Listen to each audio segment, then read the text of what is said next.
Are there any questions from either the previous session or from your personal practice?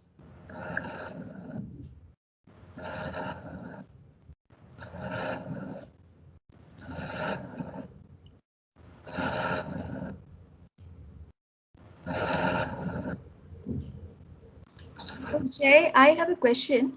Yes. Rashmi here. Yes. Um, so when we say that somebody has to be aware, what does that mean? Is that when we are doing this yoga, we feel the the pain after these stretchings? Is that awareness? Can we say? Um, See, you can. Good question, Rashmi. Thank you. I'm a lot of people might have the same question. Um, when we say we are aware, there are a lot of things that we are unaware of. Maybe that's a way to approach this. Um, there may be many things that we are thinking without even knowing that we are thinking.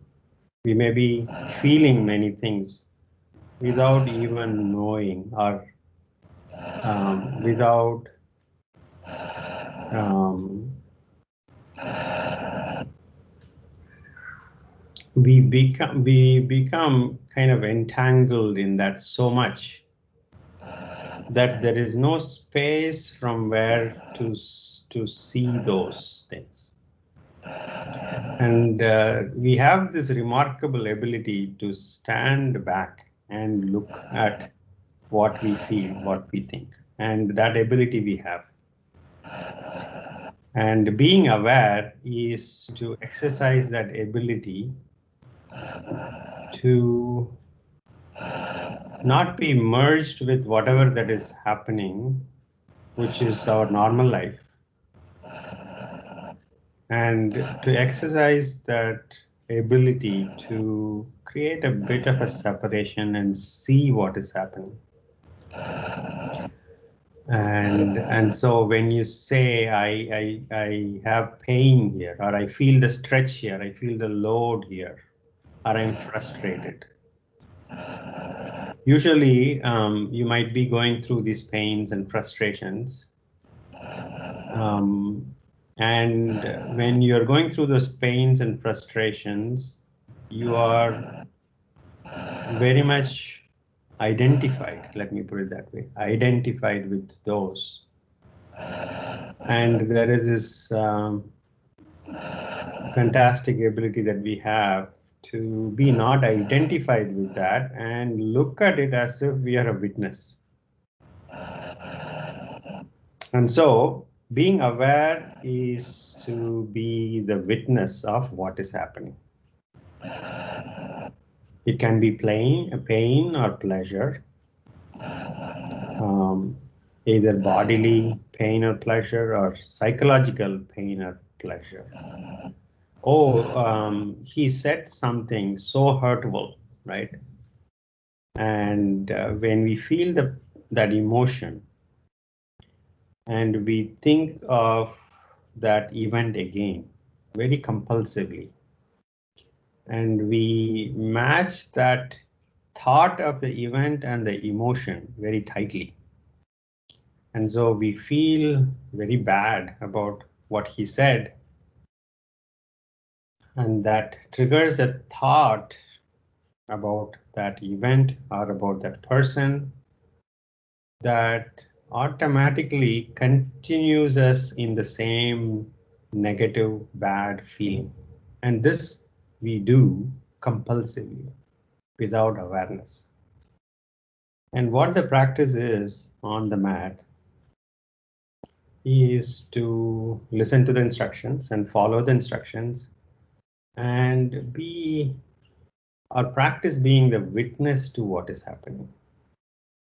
And this can be a superpower in normal life. If only we can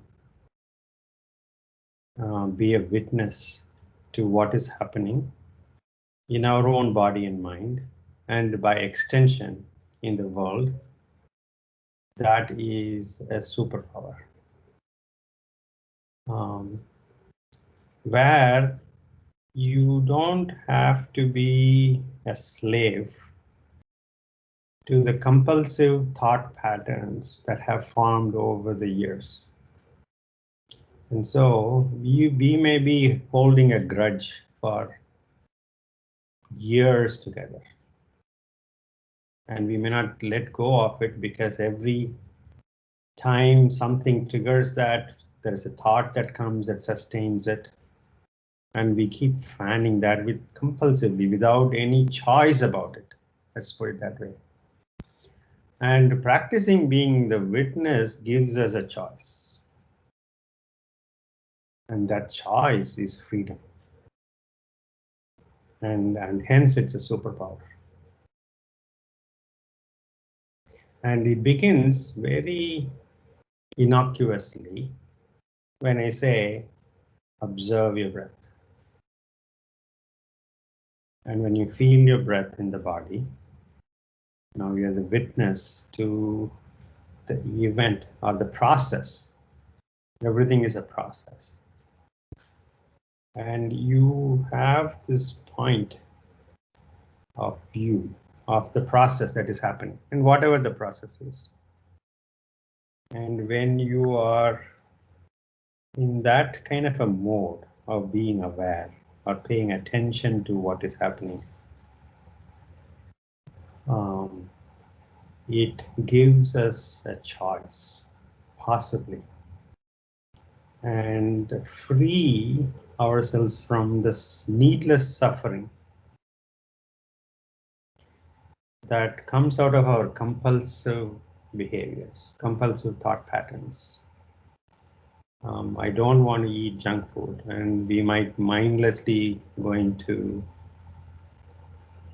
I do that, right? Go to the fridge after a meeting, grab something, munch something onto the way to the next meeting without even being aware of what I'm stuffing in my mouth, is an example. I don't know if I answered your question, Rashmi. Did I answer your question? Kind of, sort of? Sort of, yes. I have a lot of questions. Maybe later, another sessions, I'll check with you. Yeah. Sure. Let's keep it simple. Our body and mind create an experience, and this experience can be observed. Let's keep it simple like that. And the experience can be observed, and let's observe that. Is that okay? Yeah. Okay. Thanks, Jay. Sure. And this observer-observed duality itself is a problem to be overcome, but that is much later. The observer-observed duality itself is kind of an illusion, but again, as I said, that can come much later. But to gain this observer status can give us choices. I heard something hurtful, and I am feeling hurt. Now, at that point in time, having an observer status to say, oh, I'm feeling this hurt, can be really powerful. Usually we will feel the hurt and we will compulsively do something with it. Instead, or without any choice, we will do it. When we feel hurt, we will hit out without a choice. And that is where we are now. And these sessions, these practices, and that is one of the questions I was asking you. How are you taking this outside the mat? This observer status you can claim anytime you want. You're joining a meeting, you're opening a file, you're looking at the code, you're wondering what this is, or how could somebody write such bad code? At any of these points, you may be feeling things and you can claim this observer status. I'm not saying we should not enjoy life. This is the idea of getting choices is so we can enjoy thoroughly whatever is happening, rather than feeling like a victim. Let's say on the road somebody falls down, and let us say if we fall down, we will feel like a victim, and we will go through the victim routine, right? Let us say, imagine you are on the side seeing somebody fall down. Now you might have a very different perspective. Oh, this person was looking somewhere else and kept going. Obviously, this person will fall down. Then you might have a choice. Okay, I don't have to feel bad about falling down. Of course, this is what happens, or what could happen, and so that is something that we can practice on the mat. We can begin the practice on the mat. Very good question, Rashmi. Thank you for asking. A lot of people might have similar questions. And so I kind of covered a broad ground using your question as the seed. And once again, let's keep it simple. Observe the inner experience, sitting in any comfortable posture.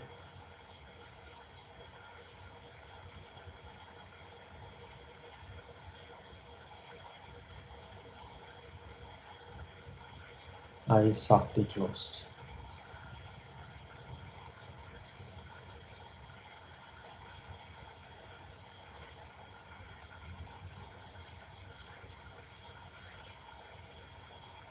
Observe your breath as you would expect my instructions to be.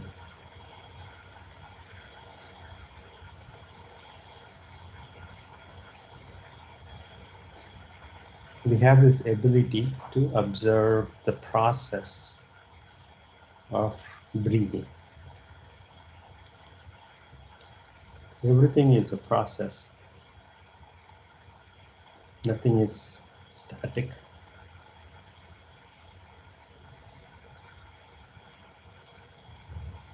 Even so-called solid things are not really static.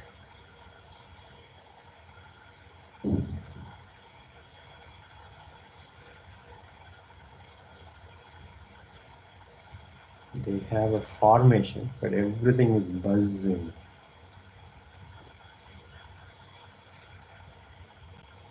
The entire universe is buzzing.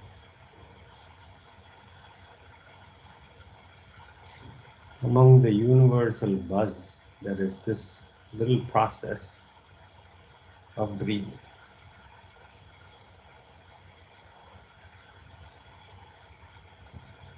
And we have this ability to observe that.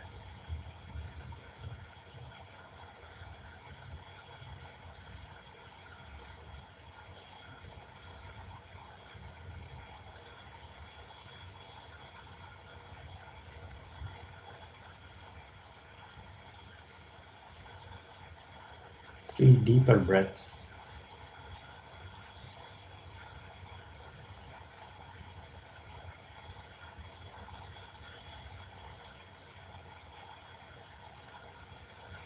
Palms to the heart center, Namaskara Mudra. Tilt your head forward. Gently open your eyes. Inhale, palms by the side, palms going up.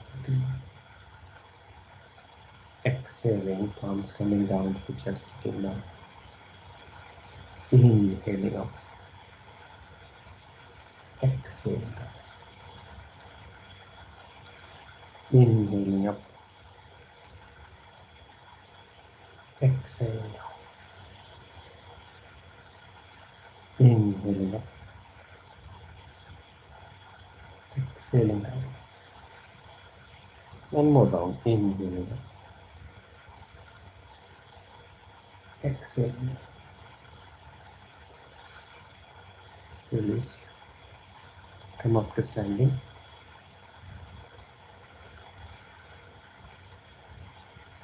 Front of the mat. Salabasana.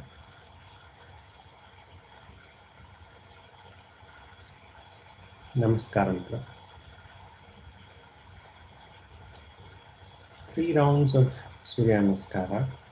Do the first round without, take it as easy as you can. Just feel the body. The third round you can approach postures a little bit deeper. Begin 3 rounds of Surya Namaskara with the breath leading each posture. Begin.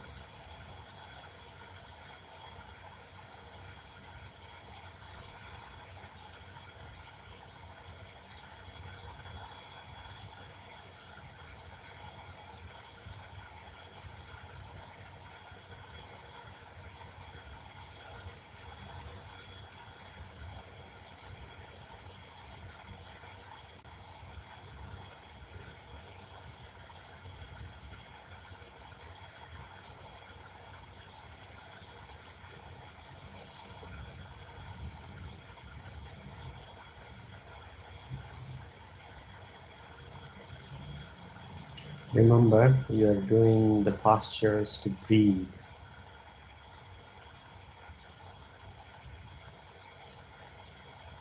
And remember, we are here to pay attention to each breath.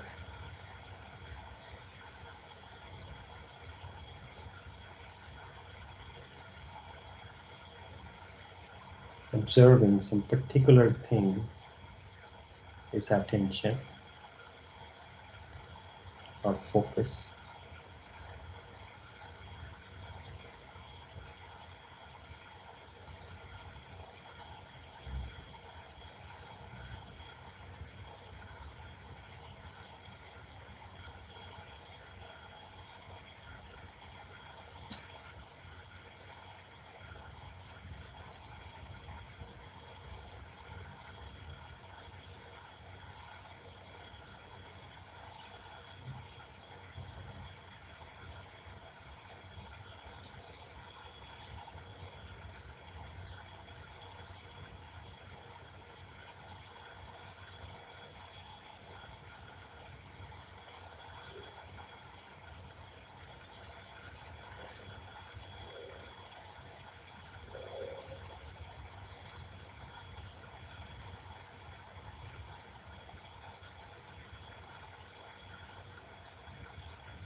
You're not trying to prove anything to anybody.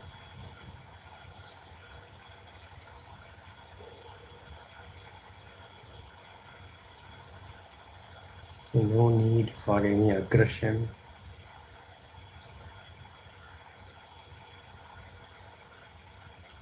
No need to force.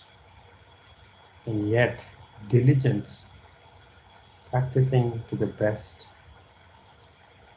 of what you can do today, now, on this mat, with this breath.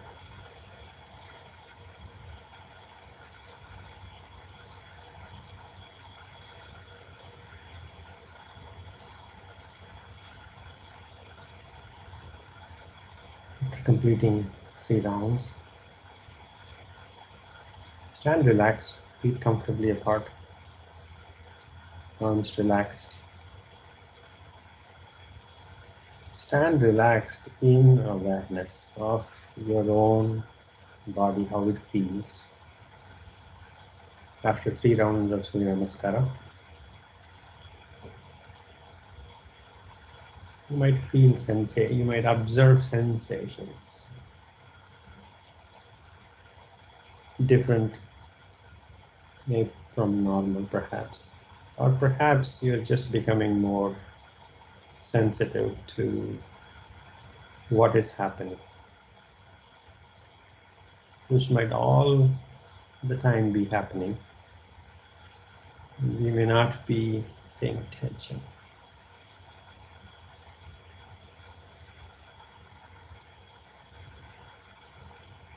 For example, the weight of your body on your feet and how it feels is something that is always there.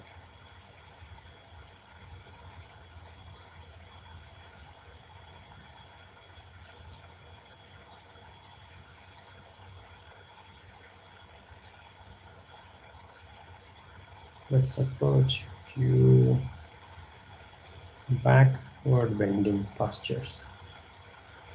3 deep breaths. Feet hip width apart.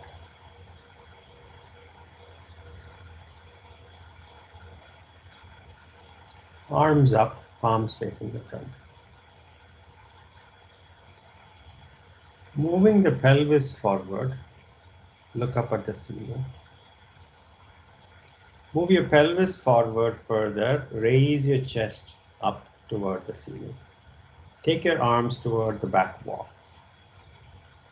See if your arms can be at your ear level or even behind your ears if you can. One more inhalation, pelvis, move the hips forward, raise your chest up. 5 deep breaths, 5, 4, 3, 2, 1. Inhaling, straighten up. Exhaling, release the arms.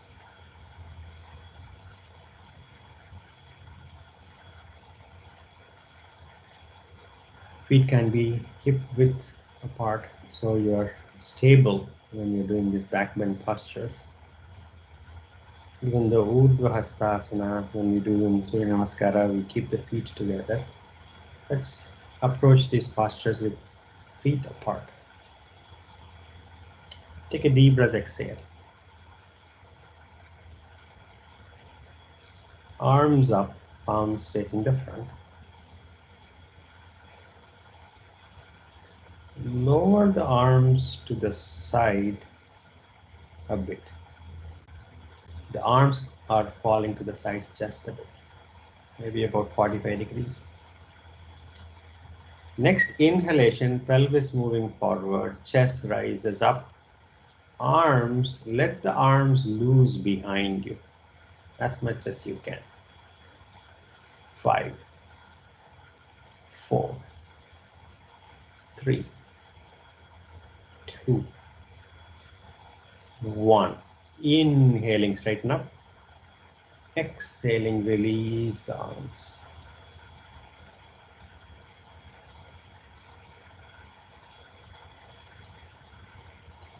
Take a deep breath, exhale.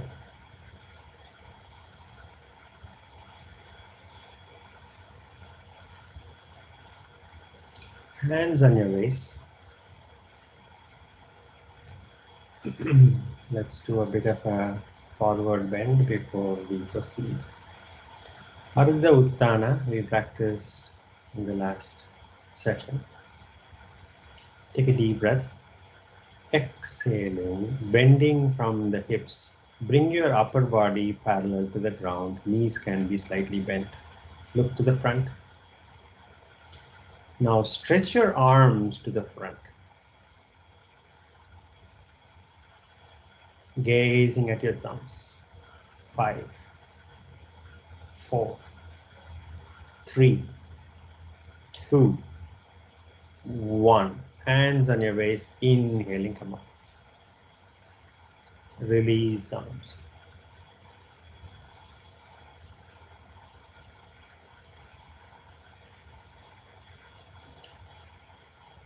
Take a deep breath, exhale. Interlacing fingers on your back. See if you can press the palms together. See if you can straighten your elbows, your hand traveling down toward the ground, toward the heels. Consciously open the shoulders. Your shoulder blades on the back are going gently toward each other as you open your chest. Open the shoulders, shoulder blades on your back are together. Next inhalation, pelvis moving forward, hips moving forward. Raise the chest, even a few millimeters, raise the chest, allowing the shoulder blades to go further closer together. And then look up at the ceiling. And those who are really comfortable, drop your head in the back only if you're comfortable. 5 deep breaths. 5, 4, 3, 2, 1. Inhaling, come up. Exhaling, release thumbs.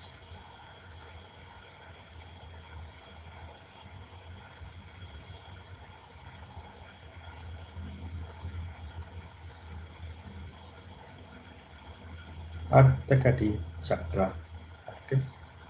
Feet hip width apart.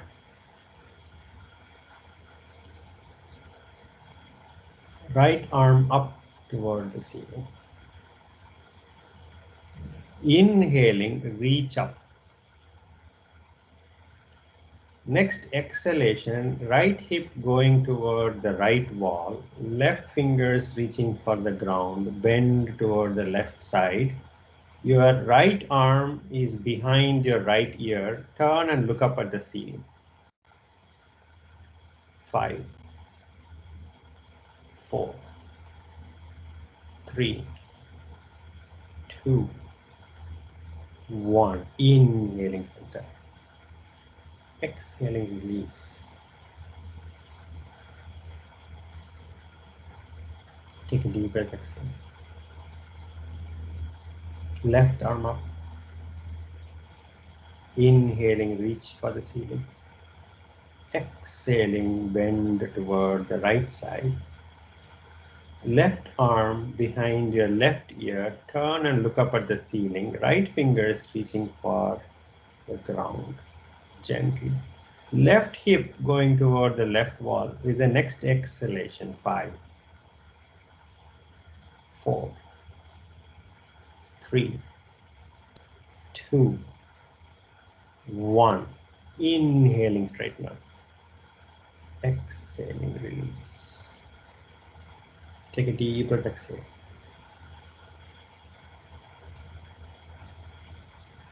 Lie down on your stomach, makarasana.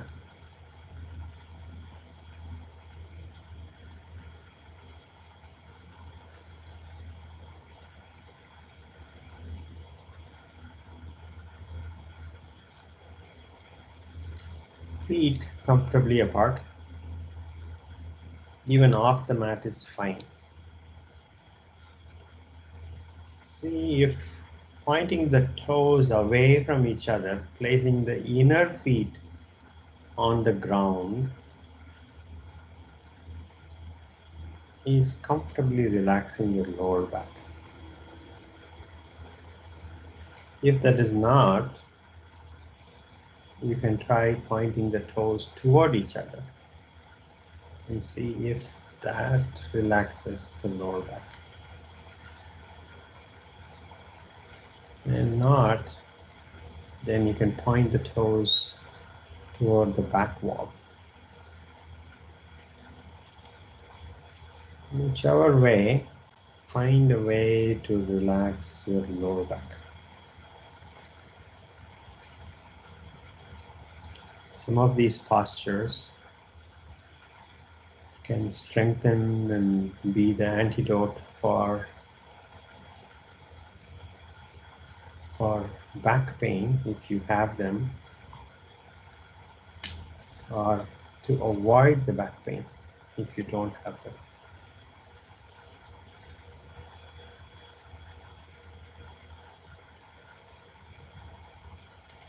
3.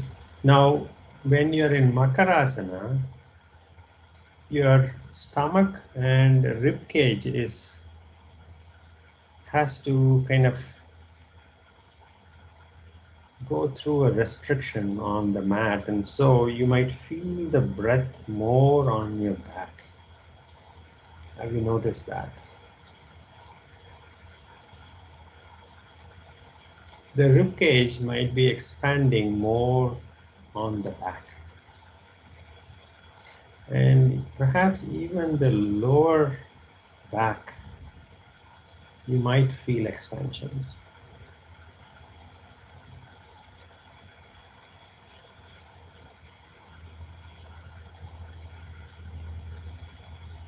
Let's practice bhujangasana, which is part of Surya Namaskara practice. Legs together, toes pointing to the back, big toes touching each other, palms by the side of the chest, chin down on the mat.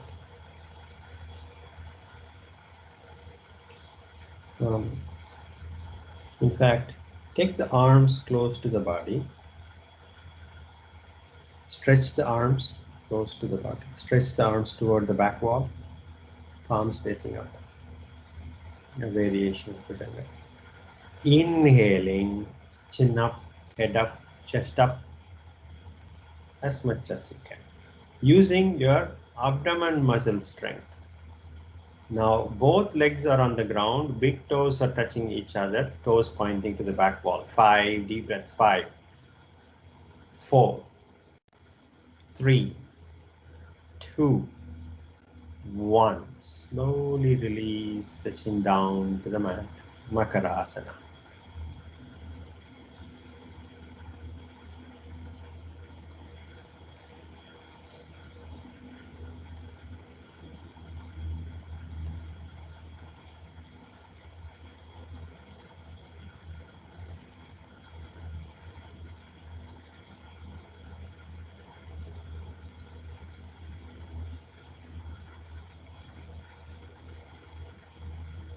Take a deep breath and feel the back expanding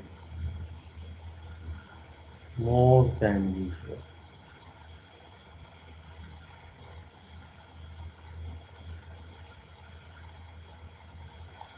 Bring your feet hip width apart, toes pointing to the back wall. Place the palms by the sides of your face. Palms by the side of the face, chin down on the mat. Elbows on the ground. Elbows close to the body. Palms and elbows aligned. Inhaling, chin up, head up, chest up. Press the palms and straighten the elbow. And now check the gap between your ears and shoulders. Take the ears toward the ceiling, trying to create as much gap between your ears and shoulders. Your head rises up away from the shoulders. Even if you're not able to straighten your elbows, that's okay, but get the head away from the shoulders. Your entire leg is on the mat, toes are pointing to the back wall.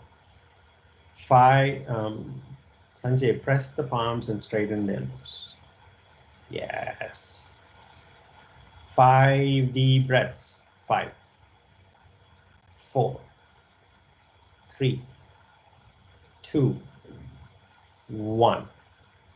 Slowly release the posture. Makarasana.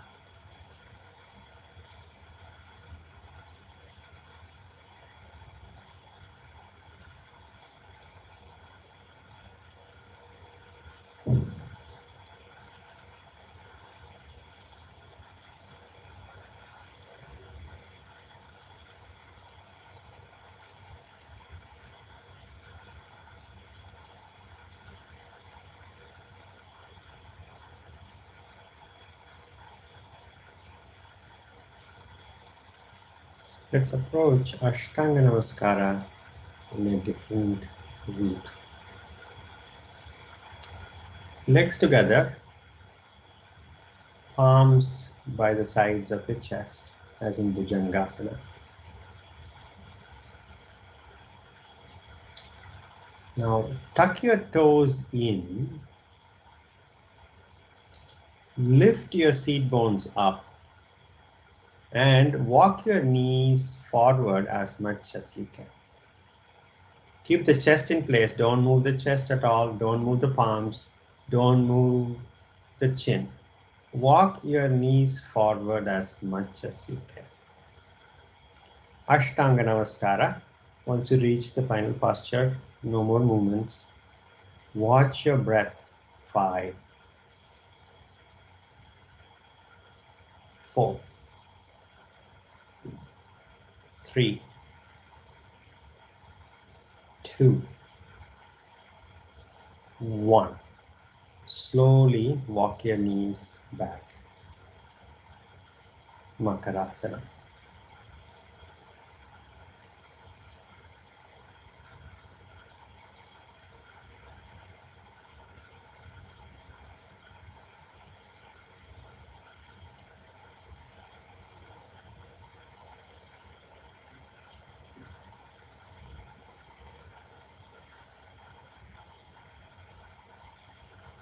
Now let's approach bhujangasana variation a bit deeper.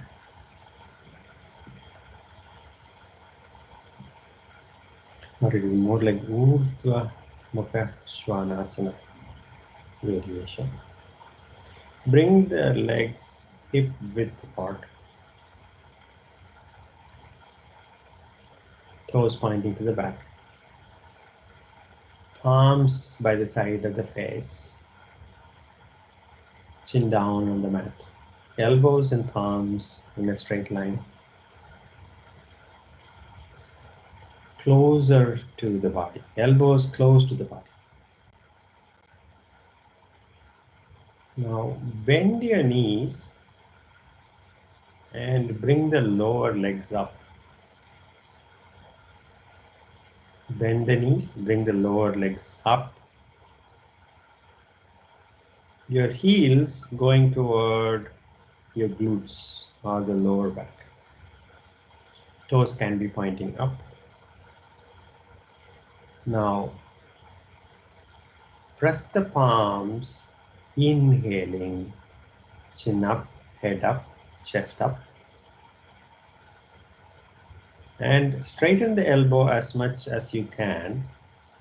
Even if you're not able to straighten the elbow as much as you can, raise the head up and back, creating as much gap between your ears and shoulders. No slouching in the shoulders. Drop the shoulders down even if you have to get away from the ears. 5, 4, 3, 2, 1. Exhaling, chin down, release the legs. Makarasana.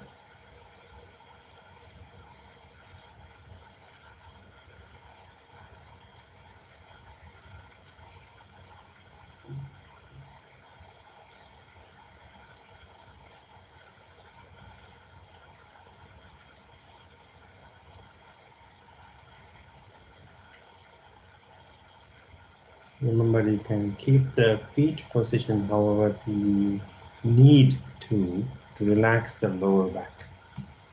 And continue to watch how the breath is having an effect more on your back with the chest and abdomen constricted.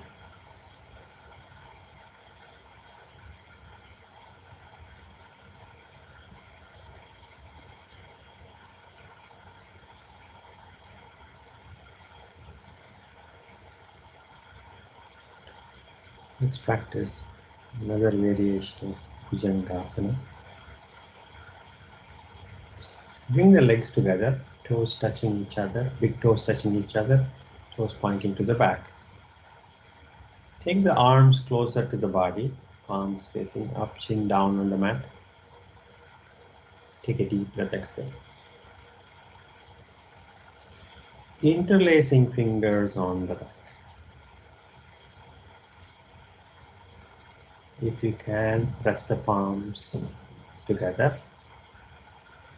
If you can, to the extent you can, let me put it that way, to the extent that you can, extend your elbows so your hands are going toward the heels. And now you're going to maintain that kind of an attitude of taking your hands toward the heels. Inhaling, chin up, head up, chest up. And the hands are going toward the heels. Open the chest. 5 deep breaths. 5, 4, 3, 2, 1. Exhaling, release the posture. Makarasana.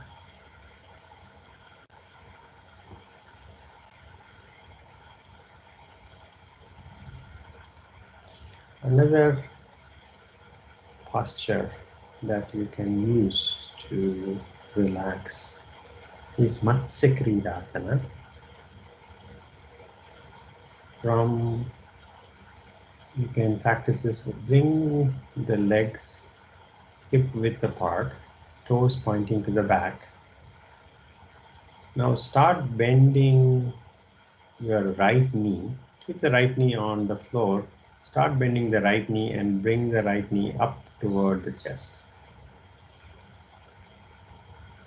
Left toes pointing to the back. Yes. Like how Sanjay is doing.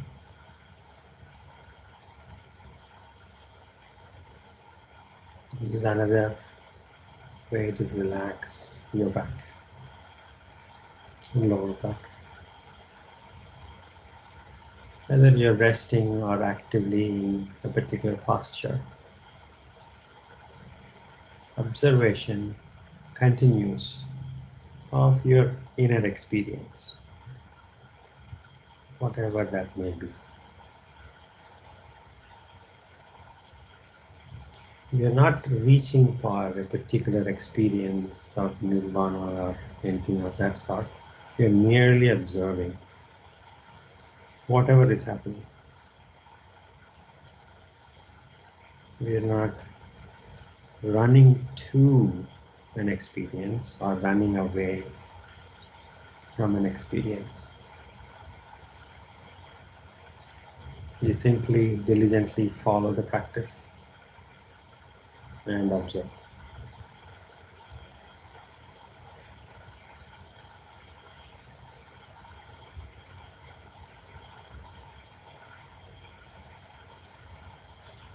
Before we proceed to salabasana practice, come to vajrasana.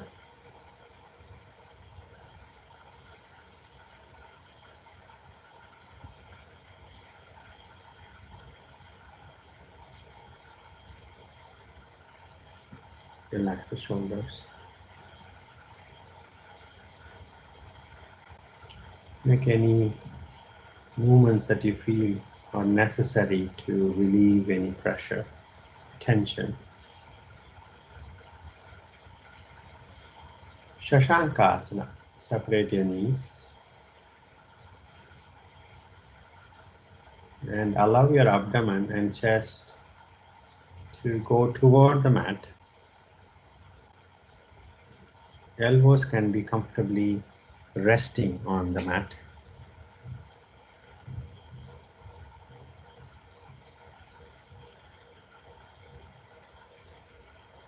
It's a counter posture for some of the back bending postures that we have approached.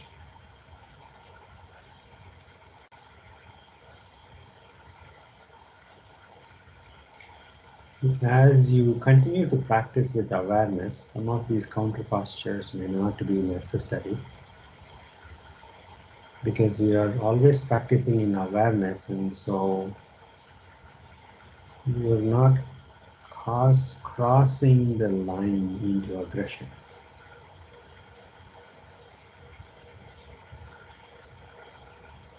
Vajrasana.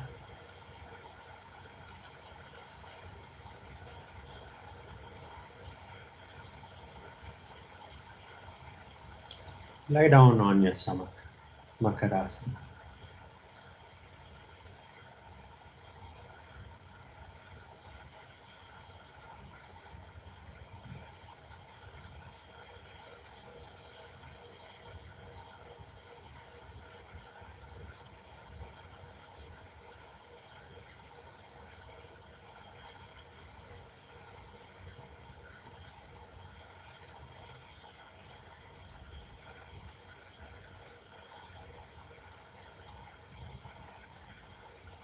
Let us approach salabasana practice. To practice salabasana, we will do some preparation.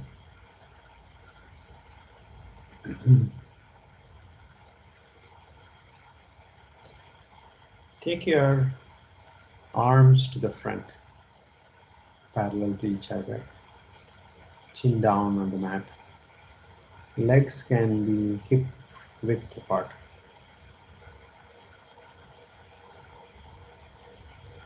Now keep the legs on the ground, and what we are going to do is to inhale, and then we are going to bring the arms, chin, chest up with the legs on the ground. Inhaling, bring the upper body up from the belly button up. Exhaling down. Legs continue to be on the ground, toes on the ground, toes pointing to the back. You're going to use your lower back muscle strength. You're going to engage your lower back strength to bring the upper body up. Inhaling, upper body up. Exhaling down.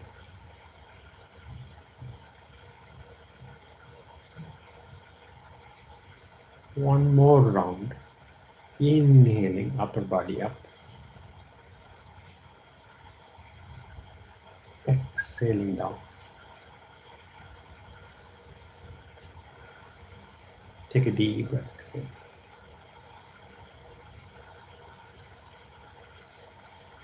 Take the arms close to the body, palms facing up.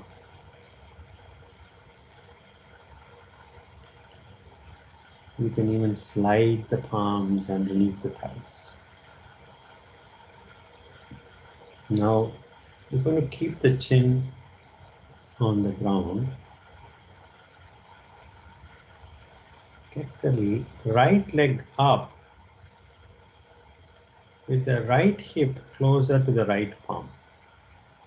Right leg up in the back.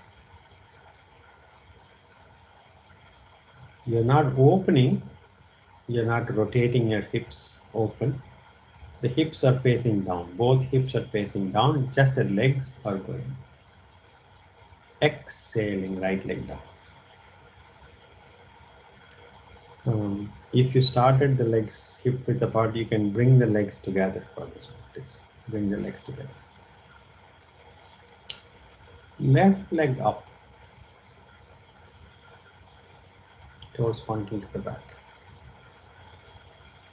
Exhaling, left leg down.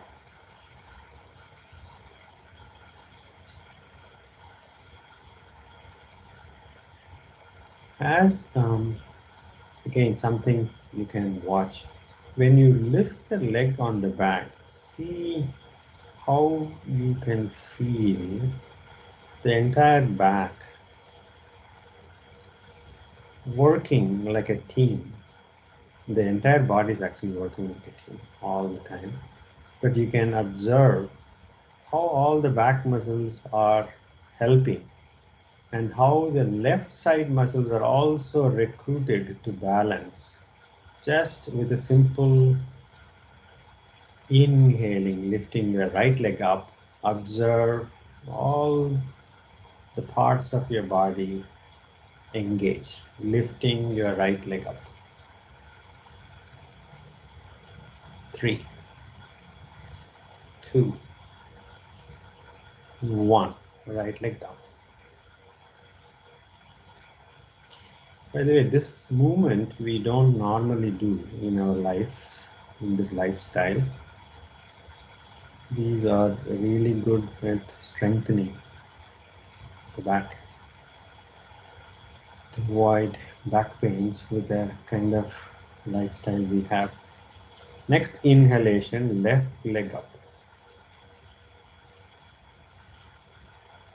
3, 2, 1. Left leg down. Take a deep breath, exhale. Both legs up. Chin down on the ground. 3, 2, 1. Slowly lower the legs down to the ground. Makarasana.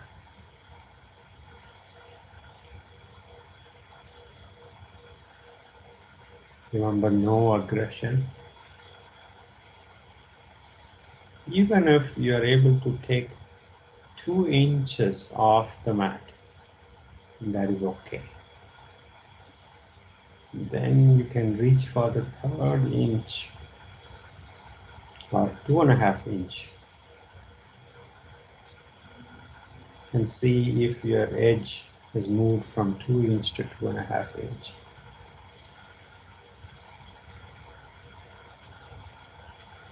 Remember, there is no perfection in any of the postures.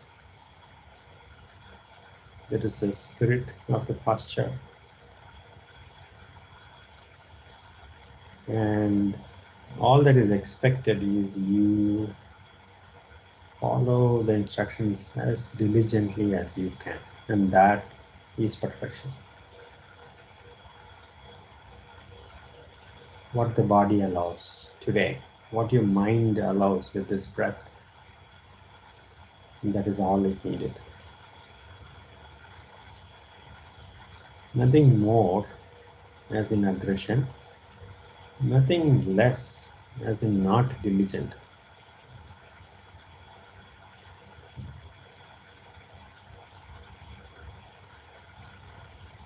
Take a deep breath, exhale. Stretch your arms to the front. You can keep the legs together, toes pointing to the back. In salabasana, we're going to combine upper body going up, lower body also going up, balancing on your navel.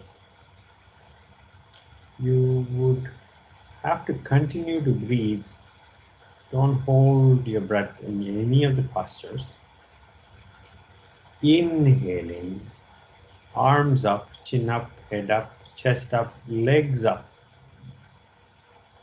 Now legs just a bit higher, toes going away to the front wall. Legs just a bit higher, fingertips going to the front wall, toes going to the back wall, Lifting upper body up as much and legs as much. 5 deep breaths, 5, 4, 3, 2, 1. Exhaling, release the posture. Roll onto your back.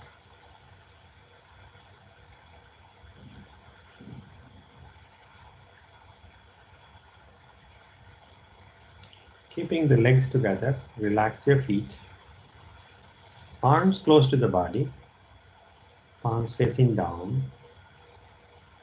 And see how this posture relaxes you from the previous posture.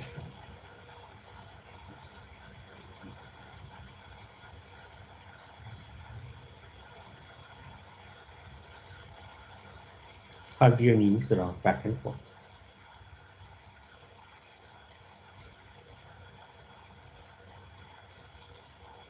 Side to side.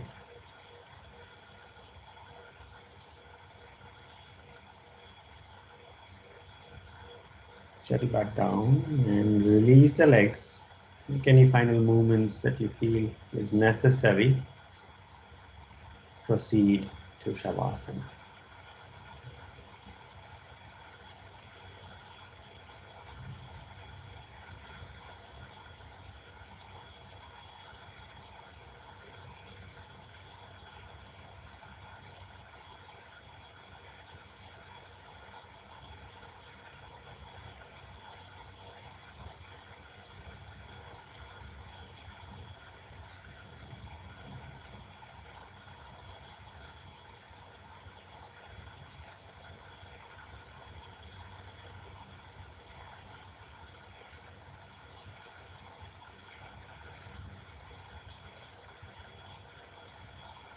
allowing the body to completely rest with the gravity doing all the work.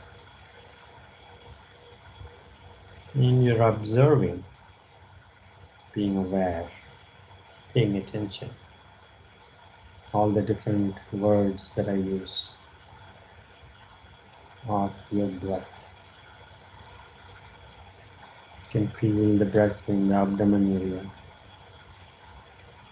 And the effect of breaths raising the abdomen and letting it fall.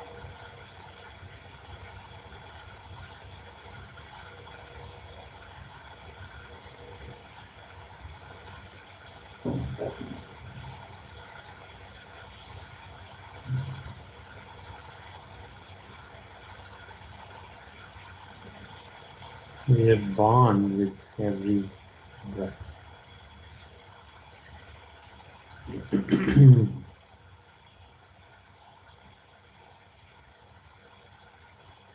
You can live a life with that attitude of being born with every breath.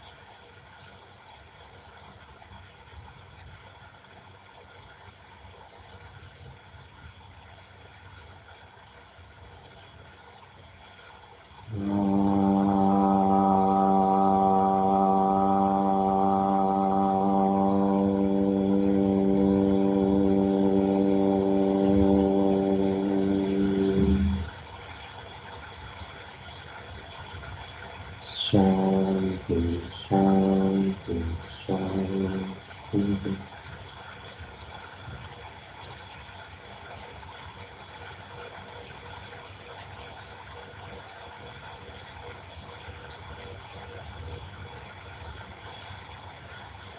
Gently come out of salabasana.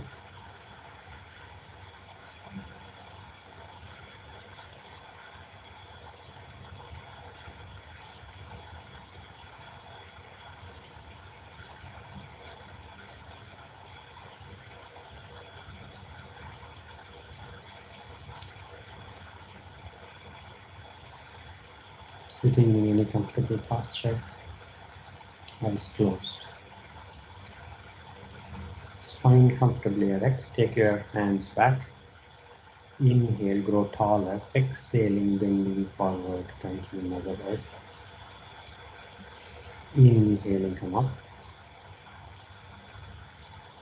Rub your palms, generating heat. So you can massage the closed eyes and gently blink your eyes open. Namaste. Thank you for giving me this opportunity. Thank you so much. Have a great evening ahead. Thank you, Jay. Thank you. Thank you. Thank you. Thank you. Thank you, Jay. Thank you. Thank you. Thank you, sir.